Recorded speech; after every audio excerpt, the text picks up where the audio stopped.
Bonjour et bienvenue dans ma chaîne. Aujourd'hui, nous allons parler de l'effet mésomère. Je ne vais pas aborder l'effet mésomère dans sa totalité, je veux seulement aborder deux idées. C'est quoi un système conjugué qui fait de l'effet mésomère? Et deux, comment les électrons bougent et pourquoi il y a des charges positives et il y a des charges négatives qui disparaissent et qui apparaissent.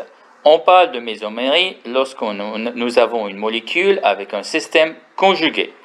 La mésomérie sert à dessiner une délocalisation d'électrons dans les molécules conjuguées. Il y a plusieurs systèmes à effet mésomère. Je vais aborder aujourd'hui 4, mais il y en a sûrement d'autres.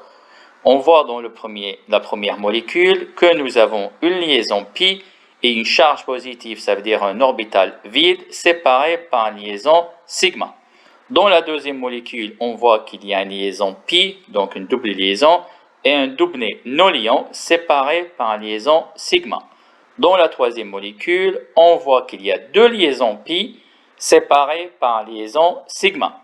Et dans la dernière molécule, on voit qu'il y a un radical avec une liaison pi séparée par une liaison sigma. C'est le cas de système conjugué, ça veut dire on a deux espèces, une double liaison, une charge positive, une double liaison, un doublet non liant, une double liaison, un radical, qui sont séparés par une liaison sigma. C'est ça un système conjugué. Regardons notre première molécule, on retrouve notre système conjugué, une liaison pi avec une charge positive séparée par une liaison sigma.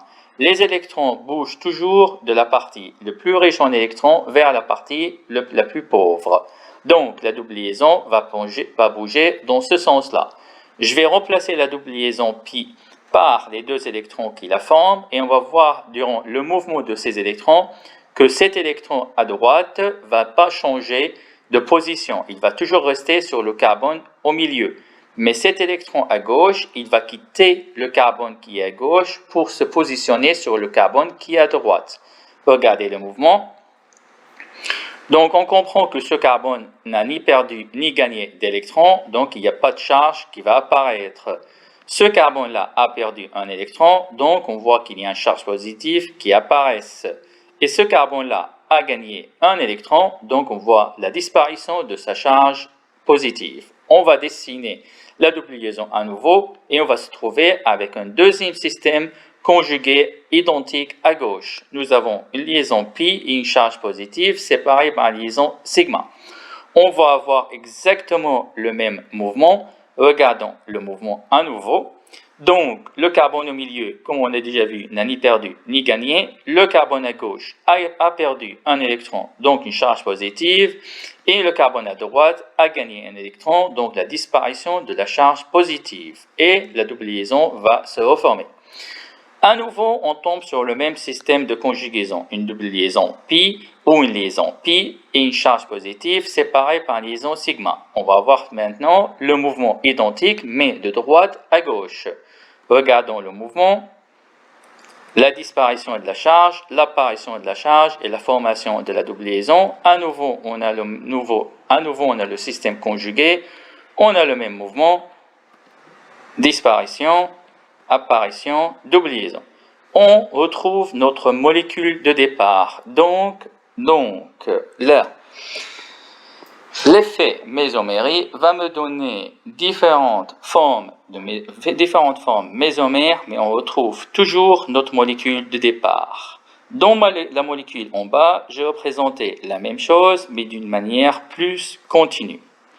On voit bien le même mouvement et l'apparition et la disparition des charges positives sur la molécule. Le deuxième système que je voudrais étudier, c'est un système conjugué entre une liaison pi et un doublet non liant séparé par une liaison sigma. Dans ce cas-là, c'est toujours le doublet non liant qui bouge vers la double liaison. Durant ce mouvement-là, on va créer une nouvelle liaison entre le carbone et l'oxygène. Et donc, l'oxygène va utiliser les deux électrons pour former cette liaison. Et donc, l'oxygène va perdre un électron. Ce carbone-là qui forme déjà 4 liaisons ne peut pas former une cinquième liaison avant de casser une liaison. Donc, la liaison pi qui est représentée en rouge va bouger comme ça pour se placer sur le carbone sous forme d'un doublet non liant. Commençons le mouvement d'électrons. Donc, on a formé la double liaison entre le carbone et l'oxygène, et l'oxygène a perdu un électron, donc il y a une charge positive. La liaison pi va bouger sur le carbone pour former un doublet non liant, donc le carbone ici a gagné un électron, donc il y a une charge négative. À nouveau, on retrouve le même système, un doublet non liant, une liaison sigma et une double liaison avec une liaison pi, donc on aura exactement le même mouvement et on voit bien le mouvement d'électrons et l'apparition de la double liaison et la disparition de la charge positive. Dans ma molécule en bas, on va répéter exactement la même chose parce qu'on a toujours le même système, un doublet non liant et une double liaison séparée par liaison sigma. Donc, les électrons vont bouger pour créer une nouvelle double liaison. Il y a un charge négatif qui apparaît. À nouveau, le même système. Les doublets non liants vont venir créer la double liaison et la charge négative avec le doublet non liant vont apparaître. À nouveau, le même système. Et on voit bien qu'on est en train de tourner jusqu'à arriver à la molécule de départ. Le troisième système que je voudrais étudier, c'est une conjugaison entre deux liaisons pi séparées par liaison sigma. Dans ce cas-là, il y a une liaison pi qui va bouger vers l'autre. Donc on comprend bien qu'on peut bouger de gauche à droite comme ceci, ou on peut bouger de droite à gauche comme cela. Ils sont identiques. Et si maintenant vous regardez le mouvement d'électrons, vous allez voir que cette liaison pi va bouger ici entre les deux carbones au milieu. Donc le CH2 qui est tout à fait à gauche va perdre un électron. Donc, par conséquent, il y a apparition d'une charge positive et cette liaison pi va se placer sur le carbone. Donc, le carbone CH2 à droite va gagner un doublet non liant et donc une charge négative. Les choses vont se passer exactement de la même manière, mais à l'opposé.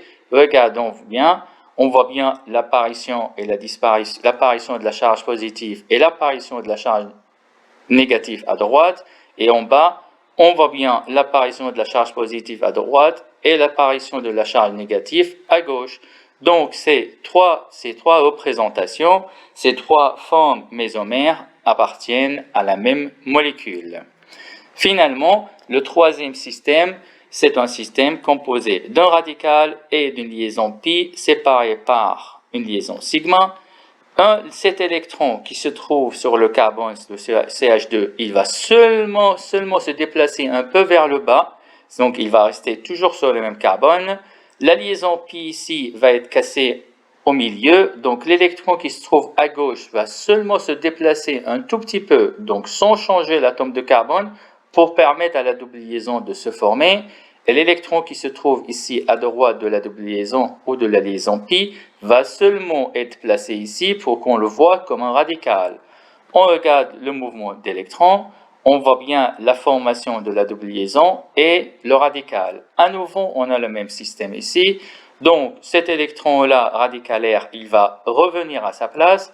Cet électron ici en bas, il va former la double liaison avec le radical en haut. Et l'électron restant en bas, il va juste se mettre ici pour montrer qu'il se transforme en radical. Regardons le mouvement, on le voit bien. Maintenant, à nouveau, on a le même système, donc on a exactement les mêmes mouvements. Et finalement, on a le même système, et donc on a les mêmes mouvements. On voit bien qu'on est revenu à la molécule de départ. J'espère que cette vidéo vous sera utile. Si vous avez des questions, n'hésitez pas à m'écrire dans les commentaires. Bonne journée.